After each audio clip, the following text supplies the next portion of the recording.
Vingegaard. Pogačar peut pas y aller. Christophe Laporte. Wout van Aert qui part maintenant avec Jonas Vingegaard. Attaque de Marlou.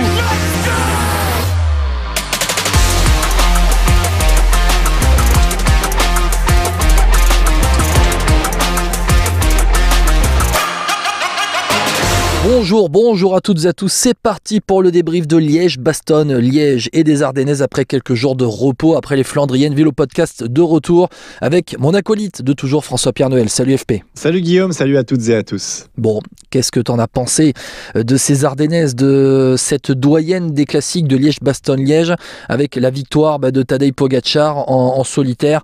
On a l'impression que dans cette campagne des classiques, on a l'impression que il y avait des favoris, ils ont gagné et ils ont été au rendez-vous. Oui, c'est un peu ça le résumé. Alors, si on parle de Liège-Bastogne-Liège, c'est la course attendue. Peut-être une petite déception du côté de Mathieu Van Der Poel, mais il y a eu l'effet de course, on en parlera tout à l'heure. Mais après, oui, Pogačar qui gagne, c'était attendu. Sur l'Amstel, Pidcock qui gagne. Alors, c'était pas attendu forcément comme Pogačar, mais c'était un des favoris. Williams à la flèche, c'était plus là la course intéressante parce qu'en fait, il y a eu les conditions climatiques qui étaient incroyables. Et puis, pour résumer, moi, je trouve que les Français ont fait très bonne figure dans ces trois courses. Il y a eu chaque fois des coureurs différents. Et c'est là où on voit que peut-être à l'avenir, les Français, en attendant le futur grand coureur de Grand Tour, on a des coureurs qui sont très intéressants pour gagner des étapes sur tous les types de courses et notamment les Ardennaises, quoi. Ouais, et puis c'est vrai qu'on a plus de potentiel, on va dire, sur les Flandriennes que sur les Ardennaises, que justement sur les Flandriennes. Ça correspond plus un peu aux coureurs qu'on a, la typologie de nos coureurs actuels. C'est clair, c'est clair. Ouais, c'est sûr. Et puis les Flandriennes, c'est toujours compliqué. Les Flandriennes, il faut de l'expérience, tu vois, il y a ça aussi. C'est souvent la maturité un peu plus tardive parfois. Tu vois, c'est rare que tu gagnes ton premier Roubaix à 19-20 ans, comme là on peut voir des coureurs, tu sais, remporter des courses ou des grands tours à cet âge-là. Donc c'est ça aussi la beauté des Flandriennes. Mais pour revenir sur les Ardennaises, moi je trouvais que c'était aussi les courses, comment elles ont été faites par les coureurs. Et c'était intéressant parce qu'il y a eu de l'enjeu à chaque fois.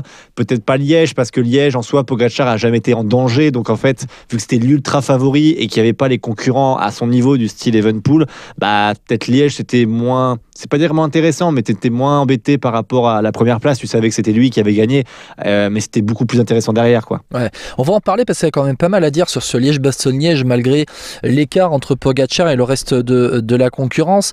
On va rappeler que sur ce Liège-Bastogne-Liège et sur cette campagne d'Ardennaise, il n'y avait pas Remco Evenepoel après la chute du Tour du Pays Basque. Remco Evenepoel en convalescence, en préparation du Tour de France. Il n'y avait pas Primož Roglič qui a chuté 2 fois aussi sur le Tour du Pays Basque et qui lui, même sans fracture, a dit bon allez, je vais zapper les Ardennaises pour me concentrer et être plus fort dans le reste de la saison. Il y avait quand même Thomas Pidcock qui lui avait chuté à la première étape du Tour du Pays Basque et qui était de retour quelques jours après pour gagner notamment l'Amstel Gold Race. Alors on va en parler, notamment on s'attendait à un duel Pogačar-Van Der Poel, on va en parler un peu après FP, mais on sent qu'il y en avait un qui était bien plus frais que l'autre. Oui, Pogačar évidemment était bien plus frais. En plus, il avait une équipe monstrueuse avec lui. UAE, c'était quand même assez étrange parce qu'ils ont fait une campagne d'Ardennaises un peu bizarre. Je les ai pas trouvés. Déjà, je crois qu'il y en a aucun qui termine à la flèche, si je dis pas de bêtises. À la flèche, exactement. Ouais. Donc, par exemple, il y avait beaucoup de coureurs similaires. Alors après, à Liège, et des Hirschi, Novak, etc. Bjerg. Enfin, moi, je trouve que c'est des coureurs. Quand tu as ça comme équipier, c'est impressionnant parce que le tempo qu'ils mettent, ils ont jamais été trop mis en danger en plus dans cette course. Donc par rapport à la chute derrière. Donc non, franchement, Pogačar était dans un fauteuil et puis après il avait les jambes en plus et là il a été redoutable. C'est difficile de dire une fausse note du côté du AE pour ce Liège, quoi. Ils ont tout joué à la perfection. T'as l'impression que c'était le fameux tableau noir et que t'as rien qui a... Enfin, aucune équipe n'a été contre ça en fait. Et moi, c'est ce que je reprocherais presque parfois à d'autres équipes parce que UAE, c'est un peu comme Alpecin lors des Flandriennes.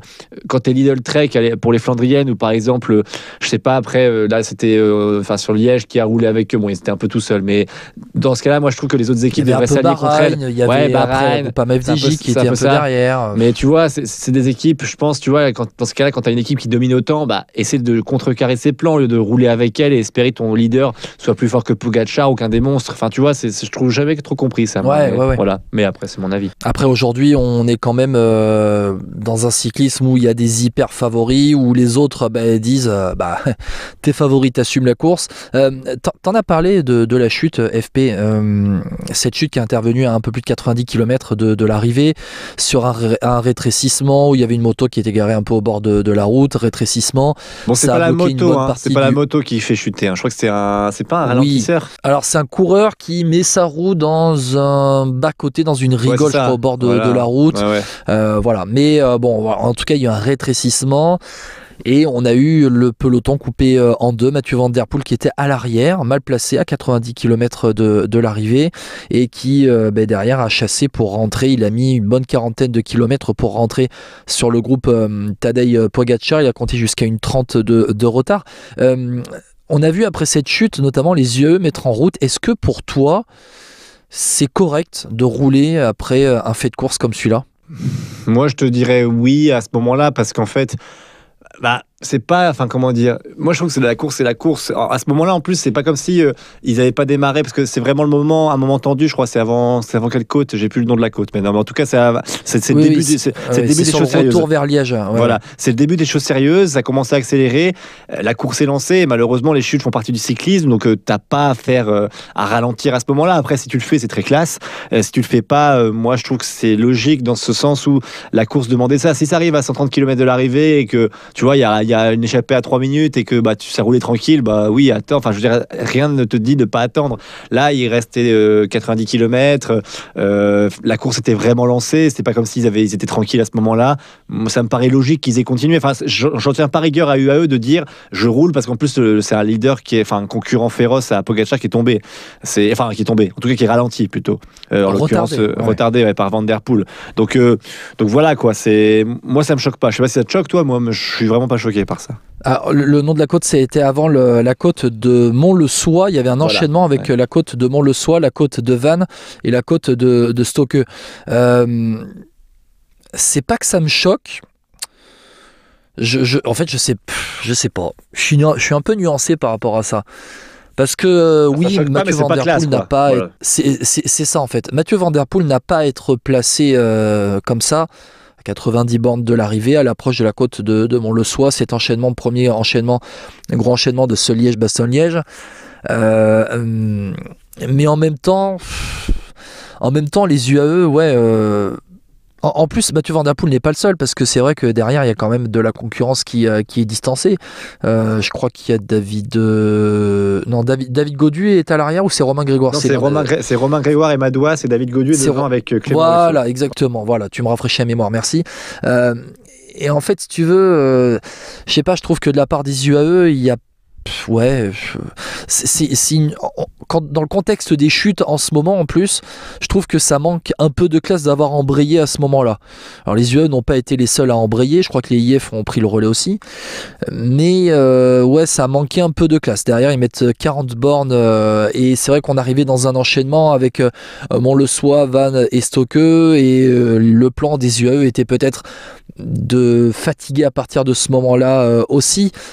Donc la chute intervient au mauvais moment, Mathieu Van Der Poel n'a pas à être placé là, mais en même temps il y a ce fait de rouler après une chute qui moi me dérange un petit peu. Peut-être que je suis amoureux d'un cyclisme de bisounours, diront certains, mais en tout cas je me dis que ça aurait pu attendre un petit peu avec le retour, parce que c'est quand même une chute qui a coupé le peloton en deux. Quand on voit l'amas de coureurs qui est à terre, c'est pas seulement 2-3 coureurs à terre, c'est la moitié d'un peloton. C'est un peloton coupé en deux et la moitié d'un peloton qui se retrouve retardé quand même. Après, je sais pas ce que toi tu en penses. Oui, mais après, ça c'est vrai. Tu as raison, mais le signe aussi, le signal envoyé par UAE, c'est de dire, imaginons sur le prochain Tour de France, il y a une chute qui ralentit Pogačar ou Pogačar chute. Pogačar, il sera pas attendu par la Visma Lease Bike, par certainement une autre équipe, la Quick Step. Ça c'est un message. Parce qu'après, si ça t'arrive contre toi, là.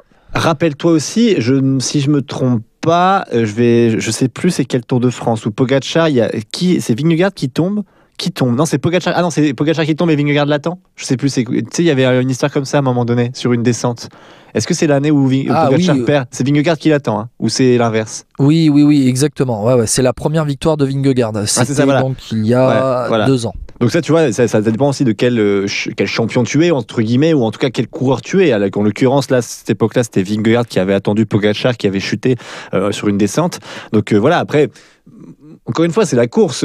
Tu pourras jamais reprocher à une équipe d'avoir roulé, mais je peux comprendre que c'est pas classe. On ne dit pas que Tadej Pogačar a gagné grâce à ça, hein, non. Mais voilà, il était largement au-dessus, mais ce fait de course, moi, m'interroge un petit peu, et on se sert de ce podcast pour s'interroger notamment. Bon, FP, on va rappeler le classement de ce Liège-Bastogne-Liège quand même, qui a donc été remporté par Tadej Pogačar, une 39 d'avance sur Monsieur Romain Bardet.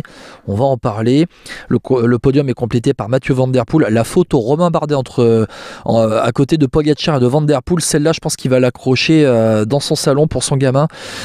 Romain Bardet, derrière il y a Maxime Van Gils, il y a eu un sprint pour la 3e place, Romain Bardet qui arrive en solitaire pour la 2e place, 4e Van Gils, 5e Aurélien Paré-Peintre, incroyable décathlon AG2R dans cette saison-là.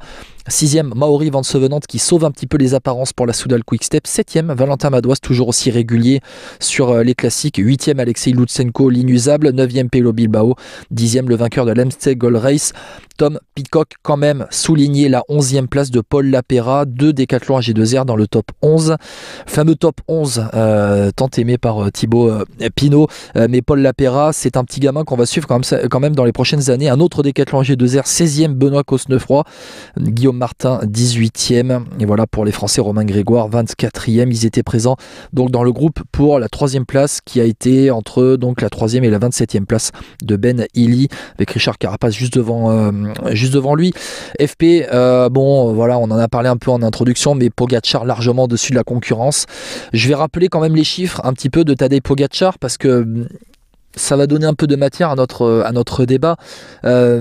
Pogačar, c'est donc 10 jours de course en 2024, 7 victoires, Liège-Bastogne-Liège, le général du Tour de Catalogne avec 4 étapes sur 7. Il y a aussi une 2e place, 3e à San Remo, victoire au Strade Bianche. C'est son 2e Liège-Bastogne-Liège après 2021. Il y a eu Remco Evenepoel les 2 dernières années. Depuis 2021, d'ailleurs, son pire résultat sur un monument, hormis la chute sur Liège-Bastogne-Liège l'année dernière qu'il n'a pas terminé, c'est 4e. 4e sur le Tour des Flandres 2022, 4e à Milan-San Remo en 2023. C'est son 6e monument, 2e Liège-Bastogne-Liège, 3 Tours de Lombardie, 1 Tour des Flandres. Il égalise Mathieu Van Der Poel à 6 partout dans le duel des monuments. Il égalise aussi Alfredo Binda et Johan Museeuw. Il est loin quand même des 19 monuments de Eddy Merckx, loin aussi des 11 monuments de Roger de Vlaminck, et juste devant il peut viser maintenant. T'as des Pogačar, des Fausto Coppi, des Sean Kelly, des Gérard Dengo. C'est l'un des meilleurs classicmen de l'entre-deux-guerres, l'italien qui avait brillé sur Milan-San Remo et le Tour de Lombardie. Ils avaient eux remporté 9 monuments. Rick Van Looy en est à 8 monuments, et puis juste devant Pogačar et Van Der Poel maintenant, il y a Tom Boonen, Fabian Cancellara et Gino Bartali avec 7 monuments. Voilà un petit peu pour ces chiffres après cette victoire de Tadej Pogačar à Liège-Bastogne-Liège qui continue de décrire la légende quand même, le Slovène qui, on le rappelle, eh bien, va avoir 26 ans seulement au mois de septembre. Ouais, seulement, c'est ce que tu dis, hein. C'est vrai il va rentrer dans la légende du cyclisme. Maintenant, voilà, on va voir qu'est-ce qu'il peut chercher après, parce que là, c'est vrai qu'il remporte souvent les courses où il est fort, où on sait qu'il est fort, où on sait qu'il peut gagner.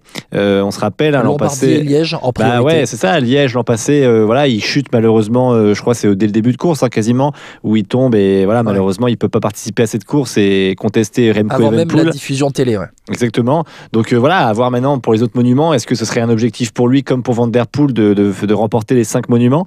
Voilà, ça va pas être facile pour lui parce qu'il y a notamment Paris-Roubaix. Donc voilà, faudra voir. Mais oui, c'était clairement le plus fort. Il y avait rien à dire. C'est là, on a même vu lors de son attaque un Skelmose. Il y avait Carapace, je crois aussi, qui tente de le suivre. Oui, c'est Carapace qui a recollé dans la côte de la Redoute. Et puis même Skelmose le disait après la course. Il dit en fait, moi ma course elle est flinguée au moment où je cherche à prendre la roue de Pogačar. Il dit quand on s'approche trop près du soleil, on brûle. Et il avait pas tort là-dessus. C'est que je pense que c'est des efforts tellement violents pour les autres coureurs que il ne peut rien faire. Non, après. ce qui est horrible, en fait, pour Pogačar, enfin, horrible, je parle en termes d'amateur cyclisme, c'est que c'est devenu banal, tu vois ce que je veux dire? Il n'y a plus ce côté de l'effort pur. Quand tu vois Romain Bardet, en fait, je dis pas que Romain Bardet a gagné Liège pour moi, parce qu'en fait, ça veut dire que je suis français, on va dire, ça y est, mais pas du tout, ça aurait été T'as plus été impressionné par la deuxième place de Romain Bardet en solitaire que par le raid de 30 bornes de Tadej Pogačar. Ouais, ça aurait été Maury Van Sevenant, même deuxième, ou un autre coureur, j'aurais dit, pareil, tu vois, Ben Illy, ce qu'il fait l'an passé, c'est sur l'Amstel, je crois, il me semble, c'est l'Amstel où il est pas loin. Deuxième derrière Pogačar. Voilà, justement, pareil, c'est exactement le même sentiment, c'est qu'en fait, c'est des coureurs, ils ont tellement donné, tu vois sur leur visage, qu'ils se battent contre eux-mêmes, contre derrière un groupe de poursuivants, ils sont pas là de se faire attraper, ils sont pas rattrapés. Mais alors je te pose la question, FP, est-ce que le fait que tu ressentes ça, c'est accentué aussi par les raids solitaires de Van Der Poel sur les Flandriennes? Alors je sais pas si ceux de Van Der Poel aussi, peut-être ça joue, parce que après Pogačar on l'a vu sur l'Estrade où il était sur un raid énorme aussi, donc ça joue je pense également par rapport au Tour de Catalogne qu'il a fait. C'est que je pense que c'est... Alors après, on peut pas leur reprocher d'être plus fort, mais ce que je veux dire, c'est que quand t'es spectateur, t'es presque plus à t'enflammer pour savoir qui va être deuxième. Et tu vois, moi je me rappelle, c'est la réalisation de du Tour de Catalogne. À un moment, on voyait plus les poursuivants, mais vraiment beaucoup plus. Pogačar, on le voyait une fois peut-être tous les 5-10 minutes presque, juste pour dire, voilà, pendant ce temps-là, Pogačar, il a 3 minutes d'avance, et puis il est en train de grimper le col. Ostrade aussi. Ostrade un petit peu aussi. Parce qu'en fait, c'est vrai, sinon tu regarderais plus, parce qu'en fait, c'est voir un coureur rouler tout seul pendant 40 bornes, c'est vrai que c'est beaucoup moins intéressant et voilà, et on peut pas reprocher à Pogačar d'être plus fort. En revanche, moi j'ai plus aimé voir Bardet souffrir et a failli se faire rattraper et tenir et être encore plus fort et puis voilà, réaliser une course quasi parfaite, même s'il n'y a pas la victoire au bout, que voir Pogačar gagner. Mais après c'est un ressenti et c'est pas pour ça que Pogačar mérite pas. Mais toi, ce qui te déçoit un petit peu, c'est que ça banalise l'exceptionnel. Bah ouais, un petit peu, je pense, parce qu'en fait, il y a trop de fois, c'est exceptionnel. Parce que si ça arrive une seule fois où il y en a un qui part à 50 bornes de l'arrivée et qui gagne un monument, tu dis incroyable performance. Quand le gars il le fait toutes les semaines ou quand 2-3 personnes le font tout à chaque monument ou à chaque grosse course, je pense que ça peut lasser certaines personnes, en fait, je trouve. On va faire la transition avec Mathieu Van Der Poel. Il y a quand même ce duel maintenant, les deux meilleurs classic men au monde que sont Tadej Pogačar et Mathieu Van Der Poel. Ils sont à 6 monuments chacun. On rappelle que les deux ont débuté sur la route chez les pros en 2019, même si Mathieu Van Der Poel est plus vieux que Tadej Pogačar. Il y a à peu près 3 ans et demi d'écart entre les deux. Van Der Poel qui a eu 29 ans au mois de janvier. On rappelle que Pogačar en aura 26 au mois de septembre. Qui aura, selon toi, à la fin de sa carrière, le plus de monuments entre Pogačar et Van Der Poel? Difficile. Alors ça, par contre, le truc, c'est que Van Der Poel, en soi, il peut se concentrer que sur les classiques, parce qu'en fait, Pogačar, lui, il disait aussi les grands tours. Et c'est toujours ça le problème, parce que bon, là, il va viser le Giro cette année, où a priori, il va remporter le Giro, même si, parce que vraiment, vu la start list qui est annoncée pour l'instant, je vois très peu de coureurs qui peuvent le contester, mais ça, il faut encore attendre les start lists officielles. On annonce d'ailleurs un Tadej Pogačar qui tue le Giro à la deuxième étape pour ensuite gérer et se préparer pour le Tour de France en étant sur le Giro. C'est un peu ça, quoi. Mais non, on va voir comment ça se passait. Moi, je pense que Van Der Poel en aura plus que Pogačar, parce que je pense que Van Der Poel peut plus facilement se concentrer sur les classiques que Pogačar. Pogačar, enfin...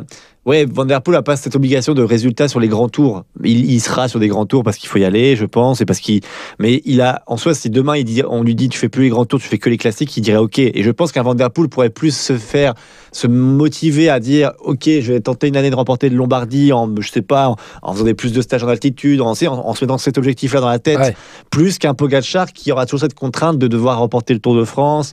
Enfin, la contrainte, tu vois ce que je veux dire? C'est vraiment ou le Giro ou la Vuelta, quoi. Enfin, la Vuelta, voilà. Il va devoir choisir. Oui. C'est ça, quoi. Donc, vu que c'est des coureurs différents, c'est aussi ça qui va être intéressant à suivre.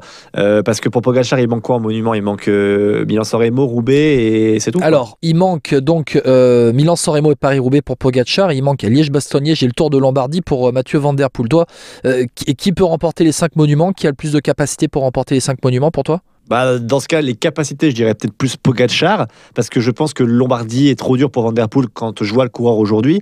Liège aussi est pour l'instant assez difficile pour lui, on le voit. Mais et Pogačar, c'est vrai que sur un malentendu, à Roubaix, ça peut passer. Mais pareil, Roubaix, c'est tellement difficile à gagner. Enfin, je trouve que quand tu prévois de gagner Roubaix, c'est toujours difficile. Tu vois ce que je veux dire? Il y a beaucoup de coureurs qui ont espéré gagner Roubaix, même, et qui ont gagné sur la fin, qui ont gagné sur un moment où ils attendaient un peu moins. Voilà, donc c'est... Ouais, je suis assez perplexe. Je pense qu'en qualité pure... Pogačar a peut-être plus de chances de remporter les 5 monuments que Van Der Poel, mais pareil, Milan-San Remo et Roubaix, faut les remporter, quoi. C'est quand même assez difficile parce que San Remo, faut déjà se débarrasser de tous les outsiders, et puis c'est pas une course trop dur pour les outsiders, en fait. Tu pourras toujours être suivi, c'est ça le truc, en fait, la différence avec les autres courses. Pour moi, je crois que Pogačar est celui qui aura le plus de monuments à la fin, parce que déjà il est plus jeune, et ça joue. Il a commencé plus jeune sur la route. Si les deux ont commencé en 2019 chez les pros, mais Van Der Poel il a un passif en cyclocross avant. Donc de fait, Pogačar a plus de potentiel à remporter plus de monuments, sachant qu'ils sont à égalité aujourd'hui à 6 partout. Mais là, en étant plus jeune que l'autre, ce qu'il me faut aussi dire qu'il aura le plus de monuments, Pogačar, c'est qu'en fait, il y a un monument qui est fait pour lui, dessiné pour lui, c'est le Tour de Lombardie en fin de saison. Que Liège-Bastogne-Liège est aussi dessiné pour lui, du fait du dénivelé, et que déjà, ça lui assure au minimum un monument par saison, voire 2. Que Tadej Pogačar est allé battre Mathieu Van Der Poel l'année dernière sur son terrain au Tour des Flandres, et que demain Van Der Poel n'aura peut-être pas forcément toujours un Jasper Philipsen sur Milan-San Remo sur lequel s'appuyer dans le final après le Poggio. Et que Pogačar, j'ai l'impression qu'il veut, tout comme Van Der Poel, écrire l'histoire, et quand on voit le travail des UAE sur Liège-Bastogne-Liège et la défaite collective sur Milan-San Remo, ce sentiment de revanche va animer Pogačar et les UAE dans les prochaines années. Et je pense qu'ils vont viser Milan-San Remo pour Paris-Roubaix. Il est capable de remporter le Tour des Flandres en solitaire en collant plus d'une minute à Van Der Poel. Pour moi, il est capable de remporter Paris-Roubaix s'il s'y met. Mais remporter Paris-Roubaix, ça veut dire aussi squeezer un petit peu Liège-Bastogne-Liège, ou en tout cas le mettre dans un coin de sa tête plus tard, ou peut-être squeezer le Tour des Flandres. Voilà, en tout cas, il va falloir choisir, faire des choix pour Roubaix. Comme tu vois avec Van Der Poel, tu peux pas tenir, c'est très compliqué de tenir un mois en étant exceptionnel avec la forme qu'il avait. Van Der Poel, on a bien vu sur l'Amstel déjà, et puis on a vu derrière après avec Liège-Bastogne-Liège où tu sentais que physiquement il était pas là, quoi. Tu vois, il avait beaucoup plus de mal. Il fait 3e, mais c'est un peu un cache-misère entre guillemets, quoi. Et il est quand même sur le podium, mais sans, tu vois, je pense que s'il y a plusieurs attaques et des mecs qui partent avant, je pense que Van Der Poel fait pas 3 et fait beaucoup plus loin, quoi. Je pense qu'il y avait des coureurs meilleurs que lui sur ce Liège. Le nouveau parcours avec l'arrivée sur le quai des Ardennes et non plus en haut de la côte d'Anse, dans les faubourgs de Liège, fait que tu peux avoir ces retours en fait dans le final. Mais si tu es un coureur qui est largement au-dessus comme Pogačar, bah oui, Mathieu Van Der Poel, pour le coup, c'est compliqué pour lui aujourd'hui avec le gabarit qu'il a de suivre un Pogačar qui est un pur grimpeur, qui est plus fort lorsqu'il y a beaucoup de dénivelé. Oui, Mathieu Van Der Poel, pour le coup, tu sentais, alors sur l'Amstel, on se disait, c'est peut-être le contre-coup de ces raids solitaires au Tour des Flandres et à Paris-Roubaix, peut-être qu'il se cache pour Liège-Bastogne-Liège. Moi, je pense que l'Amstel, il avait fait une croix dessus déjà. Moi, je pense que l'Amstel, il a juste été pour faire croire que, mais il a jamais fait rouler. Enfin, son équipe a roulé de temps en temps, mais tu sentais que c'était pas pour lui. Peut-être qu'il est allé pour faire tourner les jambes, tout simplement. Oui, je pense. Honorer sa participation, parce qu'on sait aussi qu'il y a des primes pour la participation de ces coureurs-là. Il a pris la prime, il a fait tourner les jambes, il s'est préparé pour Liège, et Liège il est allé en mode je vais voir ce que ça va donner, je sais que Pogačar est plus fort, et on va voir ce que ça va donner. Il y a aussi ça. C'est vrai, non, tu as raison. Mais je suis d'accord avec toi, c'est que là, je pense que Van Der Poel, après sur ce débat-là, qui va gagner plus ou quoi, ça on verra après à l'avenir, mais c'est pareil, les coureurs qui commencent. Pour moi, c'est Pogačar. Tu vois, déjà, je pense que Pogačar en fin de saison, il sera devant Van Der Poel à 7-6, parce que s'il n'y a pas de problème, Pogačar est capable de faire est capable de remporter le Tour de Lombardie, qui est vraiment taillé pour lui. Oui. Ça fait, il a déjà remporté les 3 derniers Tours de Lombardie. Je pense qu'il peut aller accrocher, je crois que le record du Tour de Lombardie est à 6 ou 7. Il en a remporté 3 à 25 ans déjà. Voilà. C'est qui à 6 ou 7 ? Je sais pas si tu l'as, je veux pas te piéger, mais.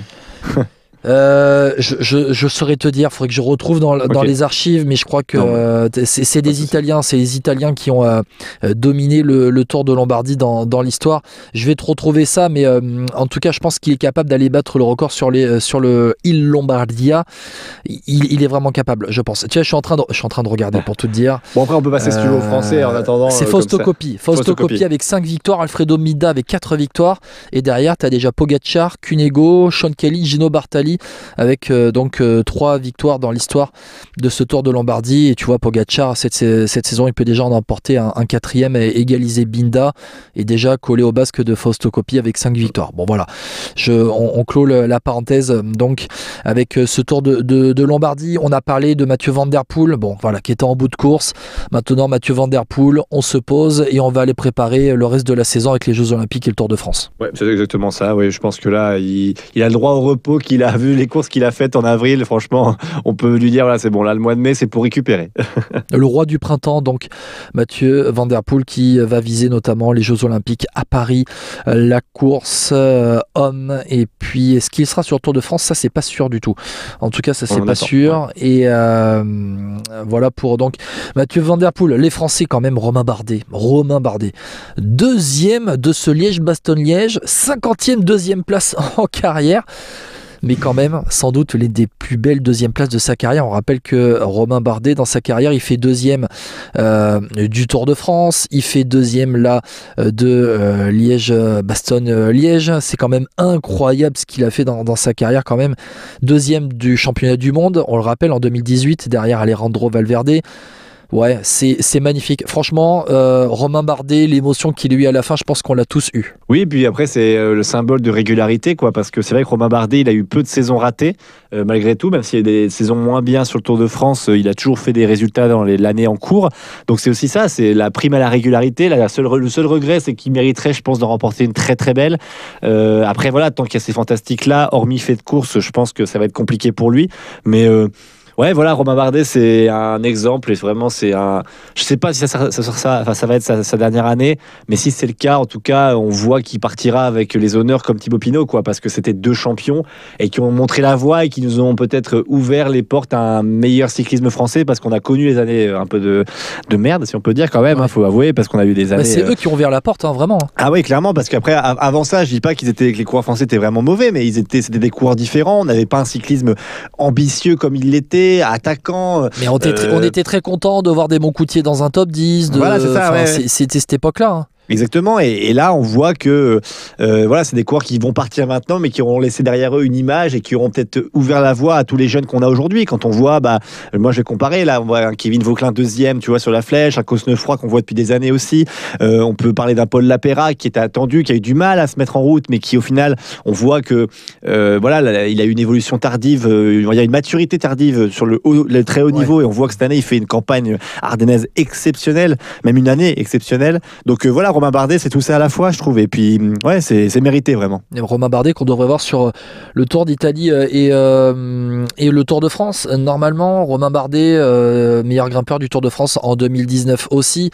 Il a été en fait opportuniste, mais dans le bon sens du terme. Il a eu une science de la course, une très bonne science de la course. Il n'a pas tenté de suivre l'attaque de Tadej Pogacar dans la côte de la Redoute, mais un peu plus tard, alors je crois que la côte, je vais la retrouver, mais il y a en fait dans un temps un peu plus calme, après la côte de la Redoute, il y a eu un groupe avec 3 autres, avec 3 Français, et Cosnefroy, Grégoire, ouais, et j'oublie le 3e. Cosnefroy, Grégoire, Bardet et ouais. Illy. Ouais, voilà, c'est ça. Et en fait, c'est vraiment dans ce temps un peu plus calme que Romain Bardet s'est échappé avec les autres. Et ensuite, est-ce que c'est dans la côte des Forges qu'il s'est échappé, ou dans la côte de la Roche au Faucon? Je crois que c'est dans la côte des Forges qu'il s'en est allé pour ensuite partir et résister. Donc, il termine avec une 20aine de secondes d'avance sur le groupe des poursuivants. Il y a eu aussi la science de la course qui a fait la différence. Ouais, effectivement, c'est ça. Mais c'est Romain Bardet, ça, je trouve, c'est vraiment ça qui est exceptionnel chez lui, c'est que il a ce côté. Aujourd'hui, il est beaucoup plus vieux. On se dit que ça y est, il est proche de la retraite, et en fait, il nous ressort une masterclass. En fait, c'est ça qui est impressionnant, c'est que tu as des coureurs, tu sais, on se dit presque, il faudrait qu'ils prennent la retraite. On sent que c'est compliqué, les résultats ne sont plus là, mais ils veulent rester par passion. Et lui, il arrive à allier encore les résultats, quoi. Et puis quand tu vois l'équipe où il est, DSM, cette année, elle est très compliquée pour eux. Ils ont des jeunes coureurs qui ont du mal à on va dire, dire, arriver à maturité. C'est le cas. Je trouve que dans les profils, on parlait de Paul Lapeyra avant. Beaucoup de coureurs chez DSM ont très bien performé chez les jeunes, mais ils ont du mal à passer ce cap pour l'instant. Et quand les Max Poul, les Oscar Onley. Exactement. Et quand un capitaine de route, on peut dire comme ça, ou en tout cas un exemple comme Romain Bardet, où le gars monte quand même en disant, les gars, les jeunes, là, vous voyez, là, moi j'ai quand même 35, 36 ans, et je dois faire deuxième de Liège pour vous sauver la mise pour les points UCI aussi. Le vieillit pas. Il a eu 33 ans au mois de novembre. Pardon, 33, excuse-moi, 33. Tu vois, mais tu vois, mais même là, disant, les gars, maintenant, tu vois, voilà comment on fait. Il faut être ambitieux parce que DSM, tu vois, on parle de ça. Moi, je suis un petit panel général. Moi, je suis assez inquiet pour cette équipe parce que Romain Bardet, il est offensif, etc. Au niveau des autres coureurs, j'en vois pas beaucoup offensifs. Ils ont le même problème que la Cofidis, je trouve. Ils sont dans une série noire et je pense que ce résultat peut peut-être les faire sortir un peu la tête de l'eau. Ouais. Et il y a eu seulement la première victoire sous le maillot DSM de Fabio Jakobsen, il me semble, il y a quelques jours sur le Tour d'Antalya. Non, c'est le Tour de Turquie, ouais, tout à fait. Alors, tout le respect que j'ai. Tour de Turquie, tout simplement. Mais je veux dire, vu le plateau de sprinter, c'est presque logique qu'il gagne aussi, quand même. Très rapidement, les autres Français qui ont brillé sur ces Ardennaises, Romain Grégoire, Paul Lapeyra, t'en as parlé. Là, les prochaines années, elles sont belles quand même. Oui, elles sont belles. Alors, si tu veux, je mette des notes. J'aime bien faire ça. Tu sais, moi, je dirais vraiment, en tout cas, en termes de notes, je dirais vraiment un 18-19 sur 20 à Paul Lapeyra parce que ce qu'il a montré, c'était incroyable. L'Amstel, il est offensif et je pense qu'il aurait pu être un poil plus ambitieux pour suivre le quatuor qui s'est joué la victoire, mais il avait les jambes et voilà, c'est impressionnant. Et ensuite, sur Liège, moi, je suis bluffé toujours aussi par sa capacité à bien se placer, quoi. Moi, c'est Paul Lapeyra. Il se place bien. Il a les jambes, c'est un bon coureur au sprint. Là, il s'est un peu enfermé parce qu'il est 11e, mais je pense qu'il aurait pu faire mieux. Vraiment, moi, je suis bluffé, vraiment bluffé par ce qu'il a fait. Donc, bravo à lui. Moi, je mettrais limite un 18-19 sur 20. Et après, derrière lui, moi, je mettrais Romain Grégoire, je lui mettrais 13 ou 14 sur 20 parce que il fait sa 7e place à la Flèche Wallonne. Attendez plus alors oui, c'est ce qui est frustrant avec Romain Grégoire, et j'ai peur qu'on ait ce syndrome-là avec lui pendant quelques années avant qu'il remporte une grande victoire, c'est que je pense que dans les jambes, il est peut-être un des 3-4 meilleurs coureurs pour ce genre de classique. Le problème, c'est qu'il a soit le mauvais placement, soit il n'a pas de chance. Là, quand il se retrouve à l'arrière avec Van Der Poel et Madouas, il est mal placé à ce moment-là, donc il est coincé, donc c'est difficile. Ensuite, la Flèche, pareil, il lâche. Alors là, il se fait surprendre par la neige parce qu'il c'est des conditions, lui-même l'a dit, qu'il n'avait jamais vécu. Donc il arrive à revenir, il réussit à faire 7e. Donc la Flèche, pour moi, c'est là où il fait un résultat très très bon par rapport à comment il était.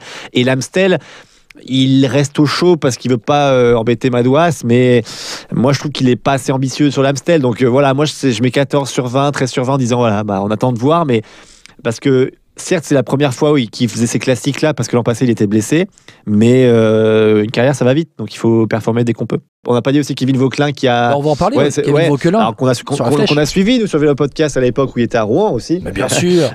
Au Vélo Club de Rouen. Et puis, alors une Amstel où il est mal payé, là, en l'occurrence, parce qu'il est dans le bon coup, mais après il craque et je pense qu'il a lâché. Et il finit 30e, mais il méritait une meilleure place. Donc il a été offensif et ça, on peut pas lui reprocher. Donc c'est pour ça que voilà. Et je lui mettrai en note, moi je lui mettrai 14-15 parce que 2e à la Flèche et il avait la victoire dans les jambes, mais il part pas au bon moment. Alors lui, il dit qu'il a pas pu changer de vitesse au moment où il part parce qu'il avait les doigts gelés. C'est l'effet de course, mais Williams c'était vraiment très très fort. Et sur la Liège-Bastogne-Liège, bon là, il a attaqué au bon moment. Voilà. Et sur Liège-Bastogne-Liège, bon malheureusement il chute et c'est délicat pour lui, donc on peut pas lui reprocher quelque chose là parce que il chute et c'est le cyclisme, ça arrive. Mais ouais, je le mettrais comme Grégoire, quoi. C'est qu'il a quand même fait une très très belle perf à la Flèche et j'attends de voir sur les autres courses. Et Kevin Vauquelin, je suis d'accord avec notre ami Étienne Gourceau qui vient souvent ici dans Vélo Podcast. Je suis assez d'accord avec lui que ce sera le prochain vainqueur d'une course World Tour d'une semaine pour un coureur français. Il est à toutes les qualités. Avant Lenny Martinez ? Je pense. Après, je dis ça, peut-être que Lenny Martinez va remporter le Tour de Romandie, donc je serais coincé, mais je crois que oui. Voilà, donc on rappelle Thiers cette semaine sur le Tour de Romandie avec Lenny Martinez. Oui, tout à fait. Oui, tout à fait. Très, très protégé, notre ami Lenny Martinez, évidemment, et puis, mais qui a objectif top 10. Il a dit top 10 au général, objectif. Donc on va voir, et puis j'ai pu faire de belles rencontres. Non, le Tour de Romandie, c'est toujours sympa. Vraiment, ceux qui veulent venir voir, venez. C'est une très belle course, et puis tout le monde est très accessible. C'est assez sympa. On rappelle que tu bosses pour la télé en Suisse. La télé, c'est long, hein, la télé Fribourg. en Suisse. Suisse à Fribourg exactement, en média roman, si je me trompe pas, hein, c'est ça, la géographie suisse, hein, je me trompe pas, média roman, donc pour ce Tour de Romandie. Exactement, c'est ça, tout à fait. Puis là, cette année, il y a un très beau parcours et une très belle start list, et je pense que c'est peut-être le plus beau Tour de Romandie depuis que je suis arrivé en Suisse, ça fait 5-6 ans. Donc voilà, donc c'est vraiment le plus beau. C'est l'effet François Pernot. Je sais pas, mais en tout cas, quand tu vois Julien Alaphilippe, Chouchou Godu, j'ai pas croisé Chouchou Godu encore, mais je vais essayer de le croiser.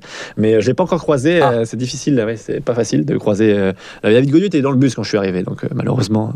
Il se cache pour pas te voir, il va avoir une grande pancarte Chouchou Godu. Chouchou Godu. Il veut pas voir les groupies, c'est pour ça, je le comprends. Qui revient bien, il a de belles petites jambes aussi, Chouchou Godu, avec Julien Philippe aussi sur ce Tour de Romandie Suisse, course en Suisse où Marc Hirschi s'est fait souffler la victoire par Tom Pidcock sur l'Amstel, et Marc Hirschi qui est annoncé à la Tudor. Tu as l'information, tu as la confirmation? Pas confirmation du tout. Je sais juste que Tudor est très ambitieux pour l'année prochaine, mais on pourra parler dans un prochain podcast. Mais je crois que Tudor, ils ont des grandes ambitions pour les prochaines années en tout cas. On va en reparler très très bientôt dans Vélo Podcast de la Tudor. FP, je te remercie beaucoup d'avoir été avec moi pour ce débrief de Liège-Bastogne-Liège. Merci à toi. On va parler de la course des femmes, la FDJ Suez qui a remporté Liège-Bastogne-Liège. Incroyable quand même. Ça c'est vrai, oui, ça par contre tu pourras dire à Julien, incroyable. Alors c'est pas une Française qui gagne, mais Grace Brown, exceptionnel quand même le sprint.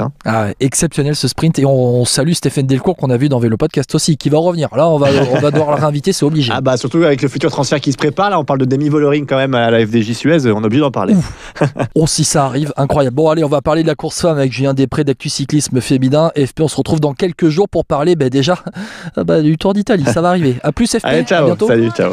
C'est parti pour Elisa Longo Borghini qui va sans doute aller chercher cette victoire dans cette édition de Liège-Bastogne-Liège. Attention à Grace Brown, et Grace Brown, l'Australienne de la FDJ, qui remporte à la surprise générale ce Liège-Bastogne-Liège.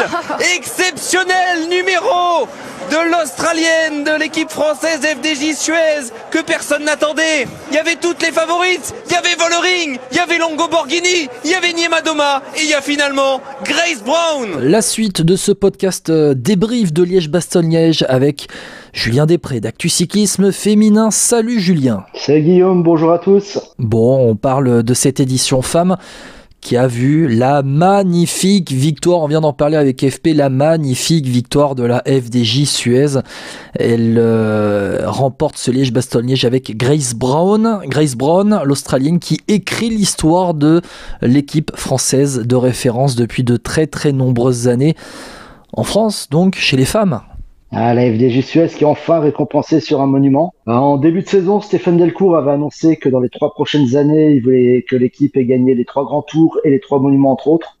Voilà, il en a déjà gagné un avec Liège-Bastogne-Liège, et avec une Grace Brown, avec une victoire qui fait l'unanimité dans le peloton.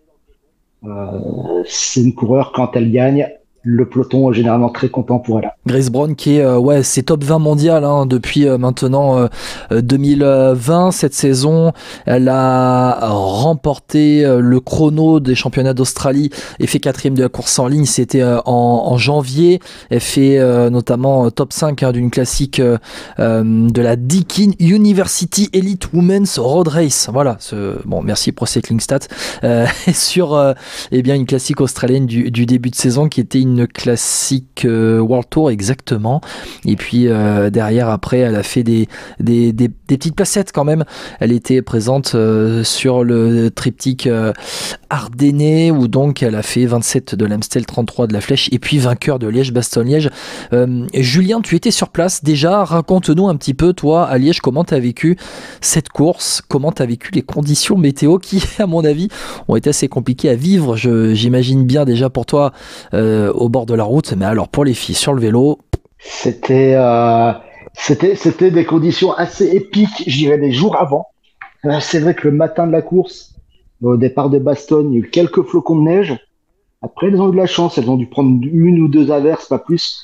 Mais le vent était très froid, ça a jamais décollé du 3-4 degrés dans l'après-midi. Donc c'est des conditions assez compliquées à gérer. Ce qui est étonnant, c'est que c'est une Australienne habituée du soleil qui l'emporte.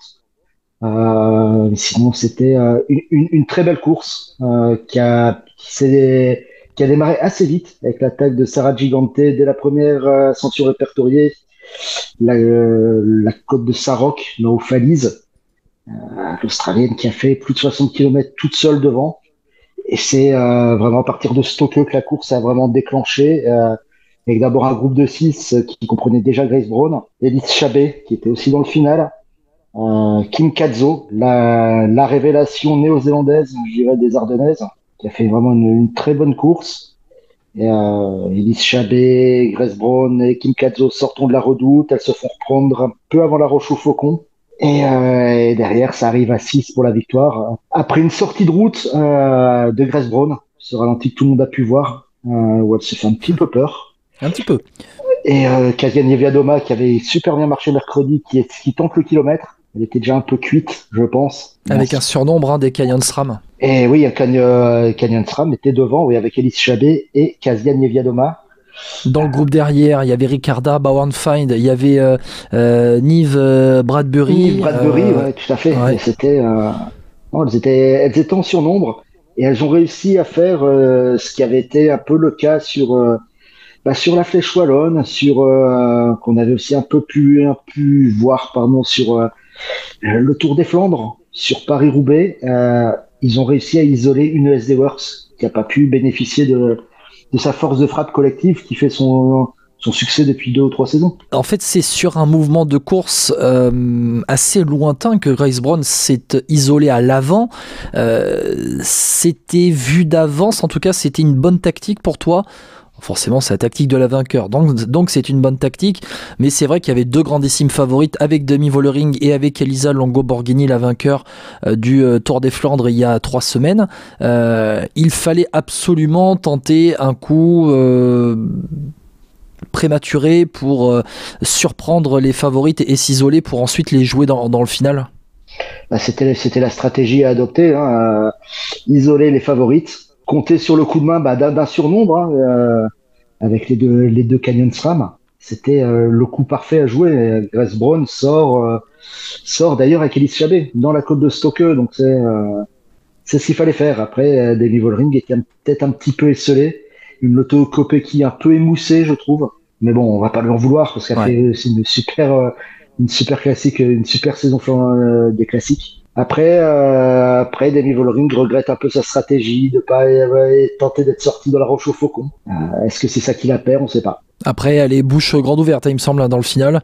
Est-ce que c'était du bluff ou non pour Demi Vollering? Je vais rappeler le classement de ce Liège-Bastogne-Liège avec la victoire donc de Grace Brown, un groupe de 6 pour se jouer la victoire sur le quai des Ardennes devant Elisa Longo Borghini et Demi Vollering. Les 2 Canyon SRAM au pied du podium avec la Suisse Elise Chabet et la Polonaise Kasia Niewiadoma qui avait remporté la Flèche Wallonne le mercredi. On en parlera. Le top 6, tu en as parlé, complété par la IF et Education Cannondale avec la néo-zélandaise Kim Katzo, et ensuite un groupe de poursuivantes qui arrive à 52 secondes réglé par Marianne Vos qui a enchaîné flandrienne et ardennaise. 7e Juliette Labousse, première française. 8e l'allemande Ricarda Bauernfeind, encore une Canyon SRAM, 9, et Nive Fischer-Black 10. Ce petit groupe de poursuivantes où il y a eu 11e Nive Bradbury, encore une Canyon SRAM, et 12e Ryan Marcus qui avait roulé pour Marianne Vos de la Visma Leasebike, qui a un autre groupe de poursuivantes, un gros peloton qui arrive à 2 minutes 01, 13e place réglée par Siva Persico devant Anna Henderson. 2 autres françaises, Evita Music 15, Cédrine Carbaol 16, et ensuite chez les françaises il faut descendre dans le top 50 avec Julie Bégaud de la Cofidis qui a fait un long raid solitaire seule, un peu en chasse-patate. Julie Bégaud juste devant 47 et 48 avec Dilixine Mirmont de la Saint-Michel Mavic Aubert 93, Lotto Kopecky, la championne du monde, 38e devant, j'ai oublié, Marion Bunel de la Saint-Michel Mavic Aubert 93, 38, 39. Voilà. Longo Borghini, Vollering étaient grandissimes favorites. On a vu Longo Borghini encore une très belle, un très beau coup de pédale dans le final. Je crois qu'elle attaque dans la Roche au Faucon. C'est ça, Elisa Elle attaque dans la Roche au Faucon. C'est ce qui provoque le regroupement avec les 3 de devant, tout simplement. D'ailleurs, je me suis interrogé, Julien, j'ai l'impression que ça a été en fait une course à l'usure. Personne n'a eu envie de se découvrir. Personne n'a eu envie de rouler. Le groupe de Grace Brown a pris 2 minutes. Et en fait, on a eu limite un peloton au pied de la Roche au Faucon. Alors, tout le monde a eu peur de ce nouveau parcours. Il faut savoir, c'est que le parcours, pour la première fois, à partir de Bastogne, prenaient exactement le même parcours que les hommes. Jusque l'année dernière, le parcours des femmes débutait dans le côte de Le Monsois. C'était la première difficulté auparavant. Ouais. Alors que là, ils avaient quelques difficultés auparavant, hein, côte de Wanne, côte de Sarroc, qui sont des beaux petits morceaux de boss. C'est-à-dire que cette année, les femmes ont commencé le Liège-Bastogne-Liège là où les hommes font demi-tour. Voilà, exactement, au même endroit. À 153 bornes de l'arrivée. Voilà. Exactement. Et pour toi, c'est ce changement de parcours qui a fait peur au peloton. Quand je dis qu'un peloton s'est présenté au pied de la Roche-au-Faucon, c'était surtout au pied de la côte de la Redoute, où là le peloton a explosé en deux un peu, et au pied de la Roche-au-Faucon, ça a terminé d'écrémer avec les différents groupes qui se sont formés. Mais vraiment, on avait un groupe assez conséquent au pied de la Roche-au-Faucon et au pied de la côte de la Redoute. Il y avait encore un beau groupe, un beau peloton en chasse dans la Redoute, hein. C'est vraiment la Redoute qui a fait son œuvre, comme chez les hommes d'ailleurs. Hein. Ouais, mais moins décisif. J'ai l'impression quand même, la côte de la Redoute, c'est là où tu as des Pogacar à attaquer, ok, mais il n'y a pas eu de réel mouvement en fait. On laissait ce groupe devant avec 2 minutes encore à 25, à un peu plus de 20-25 bornes de l'arrivée. Il y avait 2 minutes et en fait on réagissait pas. Mais c'était très bizarre. Je sais pas si tu as la même impression. C'était un peu particulier. Ouais. Alors, il y avait peut-être aussi la fatigue de Liège-Bastogne-Liège, de la Flèche Wallonne, mercredi, qui lui laissait pas mal de traces dans les organismes. Il n'y avait que 4 jours entre les deux. Les conditions de la Flèche Wallonne étaient beaucoup plus compliquées à gérer, les conditions météo plus compliquées à gérer, donc forcément, sur des organismes comme ça laisse des traces. Et ils ont mis aussi beaucoup de temps à se découvrir, tant schématiquement, tactiquement, que vestimentairement aussi. Ouais. Ils sont restés en long assez longtemps, les filles. Julien, on va revenir quand même sur la victoire de Grace Brown. T'en as parlé. Stéphane Delcourt avait annoncé un projet de 3 ans avec l'objectif de remporter les monuments, les grands tours. C'est la victoire référence d'FDJ Suez. Donc cette victoire de Grace Brown, est-ce qu'on peut dire que c'est un accomplissement pour la FDJ Suez ? On rappelle qu'avant, c'était encore FDJ, Nouvelle-Aquitaine, Futuroscope, et qu'en début de saison 2023, si je ne me trompe pas, c'est Suez qui est arrivé en co-naming avec FDJ. Juste avant Roubaix, en 2023. Oui. C'est la concrétisation d'un travail, même si ce sont des coureurs assez expérimentés déjà, qui étaient déjà là, on peut penser que c'est aussi encore un travail de formation. Je ne sais pas comment saisir plus l'idée, où ils les font grandir petit à petit. Vraiment... comme une couveuse en ayant déjà des super résultats. Hein. C'est plus de 15 victoires en 2022, c'est 23 en 2023 de tête. C'est un groupe qui commence à bien prendre, avec toujours cet esprit très familial. Et oui, c'était un accomplissement. Et nous, on a vu, on était avec Laura à l'arrivée, on a vraiment vu un Stéphane Delcourt aux anges, vraiment aux anges. Moi, je tiens quand même à saluer Stéphane Delcourt et on va le réinviter dans Vélo Podcast parce que le travail qu'a fait ce mec pour bâtir cette équipe, cette petite équipe de division nationale, si je me trompe pas, du Futuroscope, il y a 15-20 ans, avec Manu Merlot, ils ont fait un travail énorme et Stéphane Delcourt est devenu un vrai chef d'entreprise, un vrai sacré manager.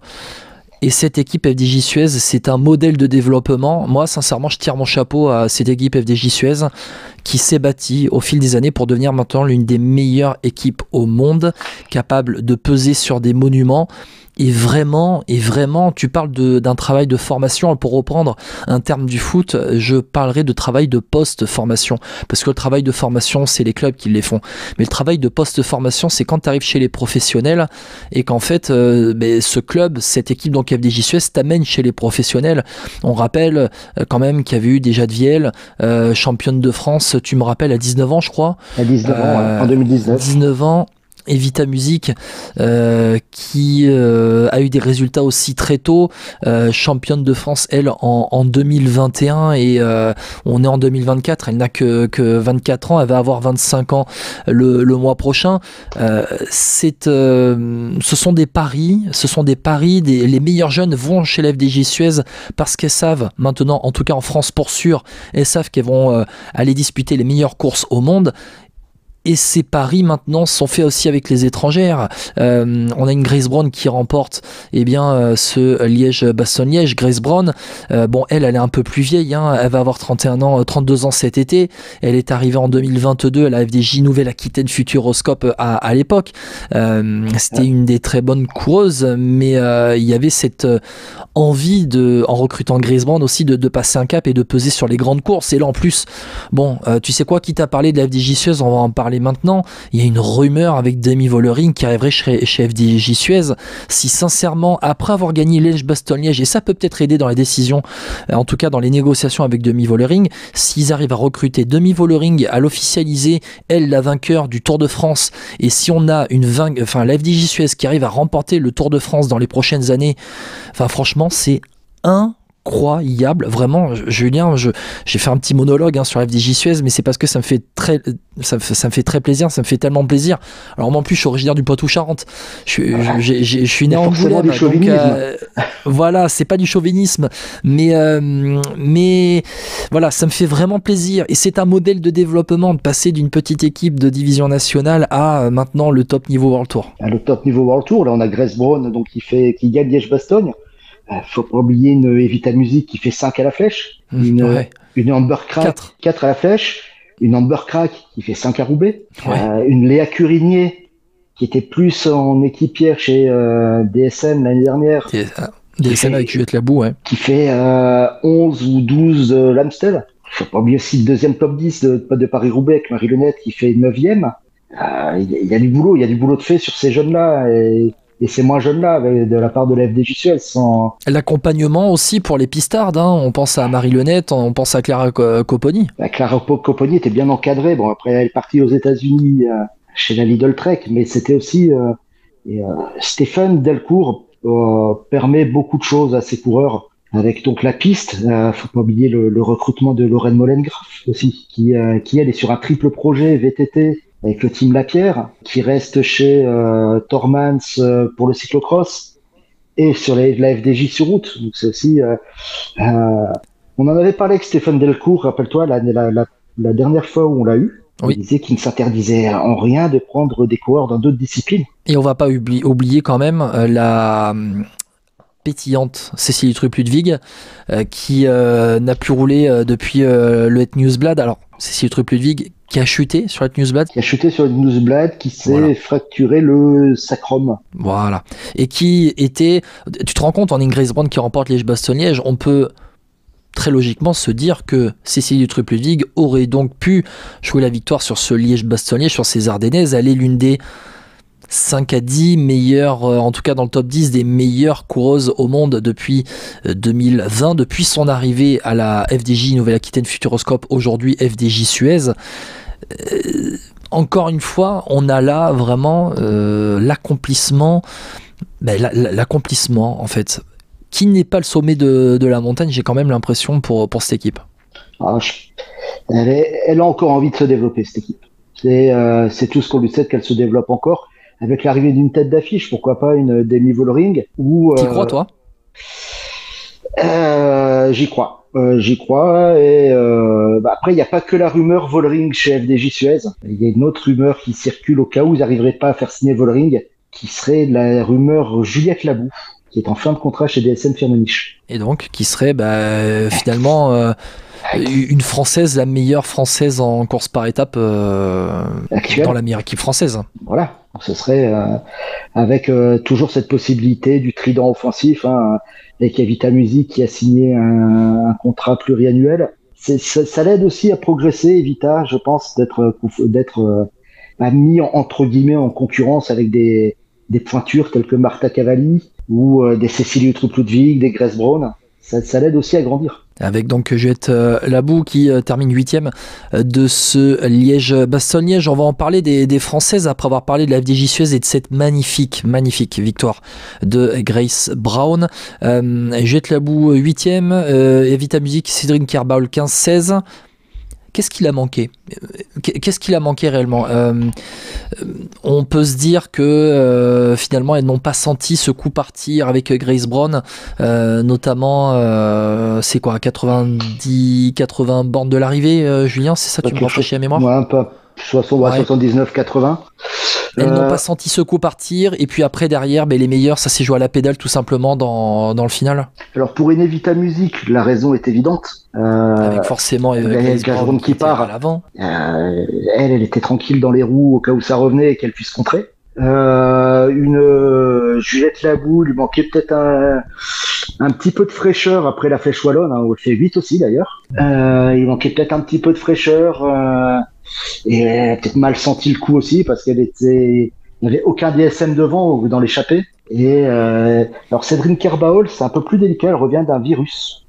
C'était un peu passé Sous radar. sous les radars.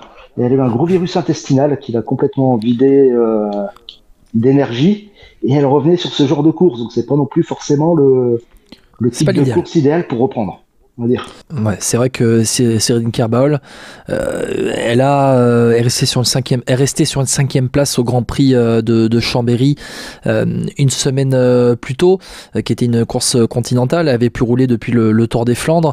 Elle aussi a passé un cap. Petit à petit, tu te rends compte maintenant que elle a remporté plutôt dans l'année elle a remporté la Vuelta CV Feminas, voilà. Qui était une classique en février.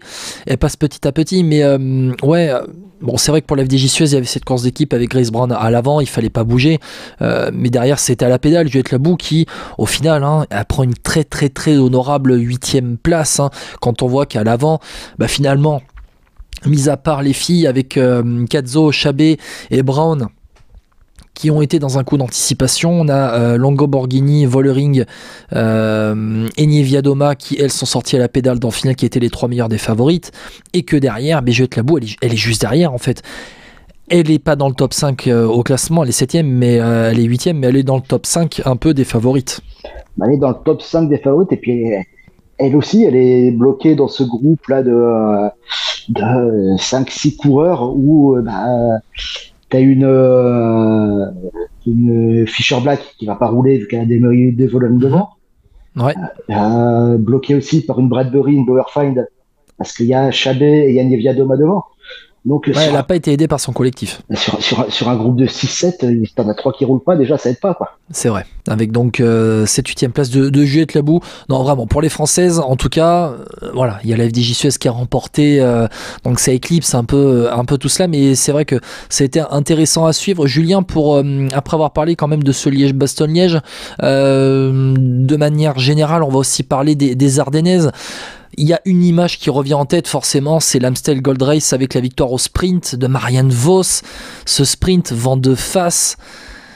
Et Lorena Vébès, qui nous fait, j'aime pas dire ça, une Julien Alaphilippe qui lève les bras trop tôt avant la ligne et hop, le jeté de vélo et la victoire de Marianne Vos. Ah, la lucidité de... alors, c'est marrant parce que j'allais dire la lucidité du renard. Il faut pas oublier qu'un des surnoms de Marianne Vos, c'est Foxy. Ah ben voilà. On y est en plein dedans. Elle va avoir 37 ans dans 3 semaines. Et non, c'était le coup parfait. Après, c'était vrai aussi, l'Amstel, une course super atypique dans son déroulement. On va dire malheureusement, parce que il y a une longue neutralisation. Oui, c'est vrai. Il y a une course raccourcie. Avec un accident de la route, en fait, entre un policier et un véhicule, mais qui était en amont de la course, en fait, avec ces motocyclistes, moto-ouvreuses de la police qui est là pour sécuriser les parcours. C'était pour rattraper la boucle finale donc autour de Valkenburg et donc cet accident, on a dû contrôler, on a dû arrêter les fils. La course est amputée de 50 km, je crois, plus de 50 km. Voilà, ça se termine sur 3 tours de 20 bandes, quoi. C'était le genre de course qu'ils n'ont pas connu depuis les U17 pour la plupart. Donc c'était course en circuit, sprint vent de face à la fin. Plein pétrole. C'était peut-être une des rares occasions, quoique, de victoire pour Lorena Vibus, parce qu'avec elle, il faut se méfier de tout maintenant. Après, elle a dit que c'est le genre d'erreur qu'elle ne referait plus. Et, normalement, je pense qu'elle est vaccinée là. Et elle racontait qu'elle dormirait très mal les 4 ou 5 prochaines nuits. Forcément. J'en profite quand même pour donner le palmarès du printemps de Marianne Vos. on va le rappeler, à 36 ans, qui fait donc 7ème de Liège-Bastogne-Liège après avoir remporté l'Amstel Gold Race, qui avant cela fait 4ème de Paris-Roubaix et 4ème du Tour des Flandres, qui a remporté à travers la Flandre, qui a fait 9ème d'Estrade Bianchi, c'est sa plus mauvaise place cette saison, qui a remporté le Het Nieuwsblad et qui avait fait 6ème du classement général du Tour de la Communauté de Valence au mois de février. Une saison pour l'instant exceptionnelle de Marianne Vos, qui après 2 années de moins bien revient quand même à un super niveau. Elle a eu entre guillemets la maladie du cycliste, le problème d'artère iliaque est complètement bouché. D'ailleurs, elle a quasiment peu couru l'année dernière. Après le Tour, elle a complètement arrêté. Elle s'est fait opérer. Alors, elle a peut-être trouvé le secret que Wout van Aert n'a pas trouvé. Elle a fait 0 cyclocross. Ouais. Ce qui fait qu'elle est arrivée super fraîche en début de saison. Elle qui a été la reine du cyclocross ces 15-20 dernières années, on peut dire. Oui, on va dire ces 15 dernières années, ça doit être... Ces 15 dernières années avant que les nouvelles générations n'arrivent. Voilà. Mais que la nouvelle génération a encore le temps de battre son record de titres. Ouais. Attends, je l'ai 8 fois championne du monde de cyclocross. Voilà. C'est quand même pas mal. Ça cause dans un palmarès. Ouais. Et si je me trompe pas, 5 fois vainqueur de la Coupe du Monde. Championne d'Europe. 7 fois vainqueur du Super Prestige de Zolder. Ok, d'accord, une fois qu'on a dit ça, ça place quand même la femme. Quand même, on va en parler vite fait. La Flèche Wallonne, mercredi, qui était remportée, et c'est une belle récompense quand même pour Kasian Niewiadoma, qui est passé tant de fois à côté de victoire. C'est vrai qu'on a parlé dans le podcast plus tôt des 52e places de Romain Bardet. Kasian Niewiadoma, c'était un petit peu ça aussi. C'était celle qui manquait toujours quelque chose pour l'emporter. Et donc à la pédale au sommet du mur de Huy, elle a remporté cette Flèche Wallonne dans des conditions dantesques. J'ai repris quand même les chiffres de Kasian Niewiadoma.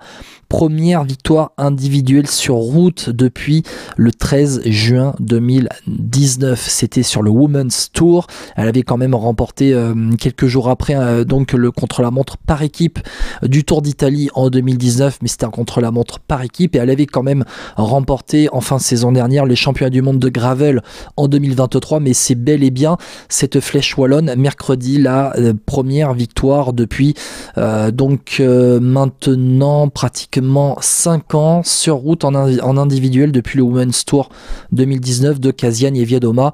La récompense, et on en avait parlé dans le podcast après le Tour des Flandres notamment, la récompense d'une fille qui est une passionnée de vélo et qui le retransmet aussi elle dans ce qu'elle fait au quotidien. C'est vraiment la passionnée de vélo. Et ce qu'on aimait auparavant chez Kasian Niewiadoma, c'est qu'elle attaquait tout le temps, mais parfois il y avait plus les bonnes cartouches.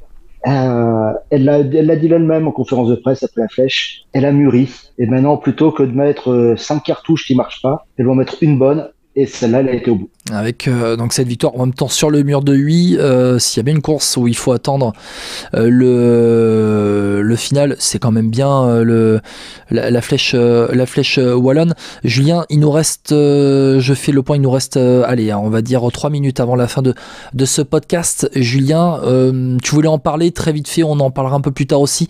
La sélection pour le Tour de France femmes, très rapidement, qui s'élancera de Rotterdam, et bien le 12 août prochain, voilà, après les Jeux Olympiques. Donc 22 équipes.